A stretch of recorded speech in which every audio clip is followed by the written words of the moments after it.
President Trump has ordered Israel to stop bombing the Gaza Strip after Hamas said it has accepted some elements of his 20-point plan to end the nearly 2-year war. Trump gave the Palestinian militant group until Sunday to accept the deal or face a, quote, hell like no one has ever seen. With more, we are joined once again by retired Marine intelligence officer Hal Kempfer. Hal, good to have you with us. Let's talk about what Hamas has accepted as part of Trump's 20-point peace plan, releasing all Israeli hostages, dead or alive, and entering mediated negotiations.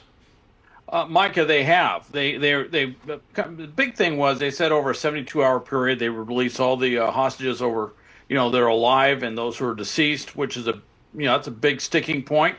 And they've also agreed to a number of other things, but they haven't agreed to the entire plan.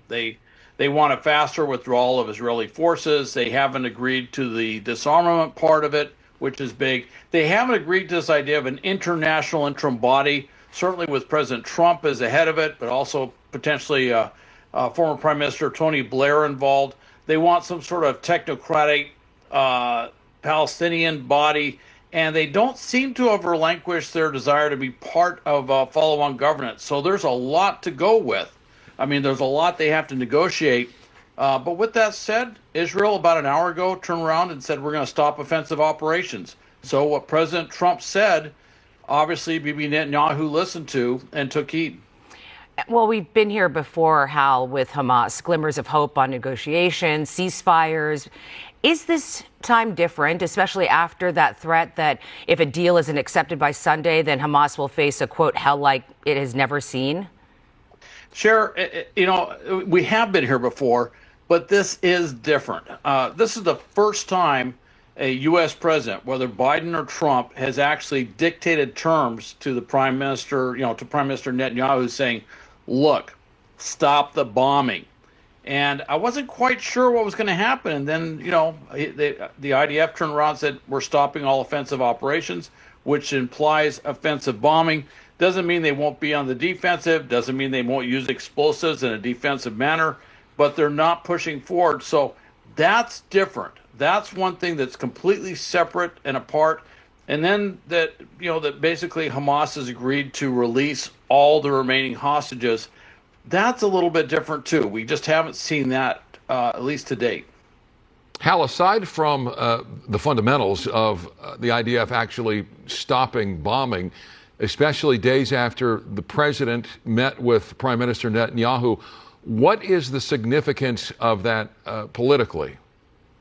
Well, politically, it's really tough for Netanyahu. He's in a difficult position. He's got a far-right coalition. He's got members of his cabinet who have made it very clear that they will probably walk if this 20-point proposal or this 20-point plan was implemented as it was written.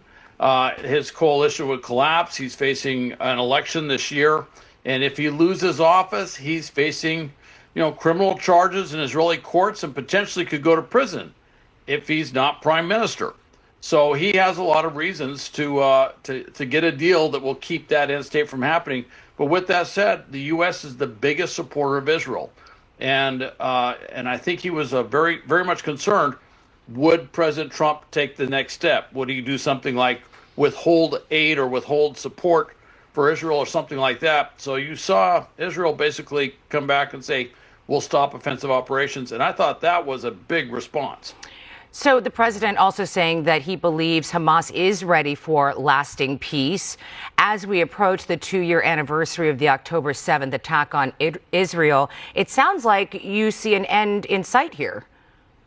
It's possible, but I don't rule out this whole thing could collapse as well. But there is a big difference. The end state, militarily speaking, however gruesome it may turn out to be, because they got to clear the largest city, Gaza City. The IDF is poised all around it. They've basically encircled the city, if you will, in many ways, and they're getting ready to go in there militarily and clear it street by street, block by block, building by building, surface and subsurface. It will be a tough fight, but Hamas realizes that that is the end state. Once that's done, it'll be a huge battle, but there will be no Hamas. So Hamas, they are stuck as well. although they are kind of negotiating in an existential way whether there will be a Hamas after this thing ends. Yeah, to be sure. Retired Marine Intelligence Officer Hal Kempfer, good of you to take the time as always. All right. Thanks, Micah. Thanks, Cher. Thank you so much, Hal.